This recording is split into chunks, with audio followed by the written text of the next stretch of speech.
ব্যবস্থা নিতে হবে এবং এর শেষ আমি দেখে ছাড়বো। চোর মমতাকে বলে গেলাম, আপনাকে হারিয়েছি, আপনাকে প্রাক্তন করব, আপনার ভাইকে কোমরে দড়ি পড়িয়ে টানতে টানতে জেলে নিয়ে যাব। বিরোধী দলনেতা শুভেন্দু অধিকারীর কোলাঘাটের ভাড়া বাড়িতে হানা দিয়েছে পুলিশ। তদন্তকারীদের দাবি এক দুষ্কৃতীর সন্ধানে গিয়েছিলেন তারা। যদিও বিরোধী দলনেতা এই ঘটনায় একেবারে ক্ষুব্ধ। তিনি রাজ্যের মুখ্যমন্ত্রী মমতা বন্দ্যোপাধ্যায় এবং তৃণমূলের সর্বভারতীয় সাধারণ সম্পাদক অভিষেক বন্দ্যোপাধ্যায়কে দিন তোপ দাগলেন। তিনি বলেন এই নিয়ে নির্বাচন কমিশনের দ্বারস্থ হবেন তিনি। পাশাপাশি কোলাঘাট থানার পুলিশ আধিকারিকদের বিরুদ্ধেও ক্ষোভ উগড়ে দিয়েছেন তিনি এদিন। মঙ্গলবার বিকেলে শুভেন্দুর পূর্ব মেদিনীপুরের কোলাঘাটের বাড়িতে পুলিশ গিয়েছিল। অভিযোগ প্রায় 70 থেকে 80 জন পুলিশ কর্মী সেই বাড়ি ঘিরে তল্লাশি করেছেন। পুলিশের তরফে দাবি করা হয়েছে এক দুষ্কৃতীর খোঁজে সেখানে তারা গিয়েছিলেন। যদিও এরপর শুভেন্দু অধিকারীর বক্তব্য একেবারে অন্যরকম। বিস্ফোরক মন্তব্য করেছেন তিনি, অভিযোগও করেছেন ঠিক তেমন ভাবেই। কি বলেছেন শুভেন্দু শুনবো।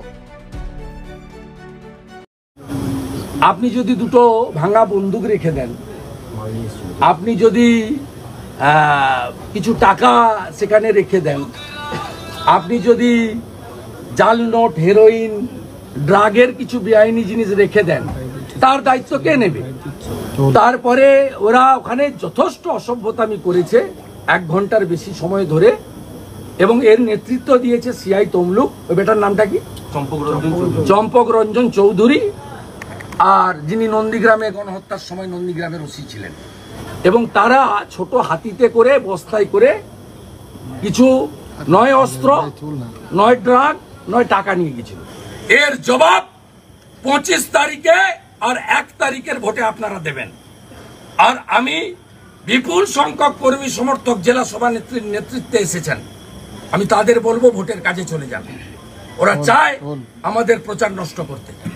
আমি আইনি পথে মোকাবিলা করে নেব। ইসিআইকে বলবো, আমি রাতের মধ্যে সিসিটিভি ফুটেজ পাঠাচ্ছি। যে পুলিশরা গেছিল তাদের বিরুদ্ধে আপনাদের ব্যবস্থা নিতে হবে, ব্যবস্থা নিতে হবে এবং এর শেষ আমি দেখে ছাড়বো। চোর মমতাকে বলে গেলাম, আপনাকে হারিয়েছি, আপনাকে প্রাক্তন করব, আপনার ভাইকে কোমরে দড়ি পড়িয়ে টানতে টানতে জেলে নিয়ে যাব।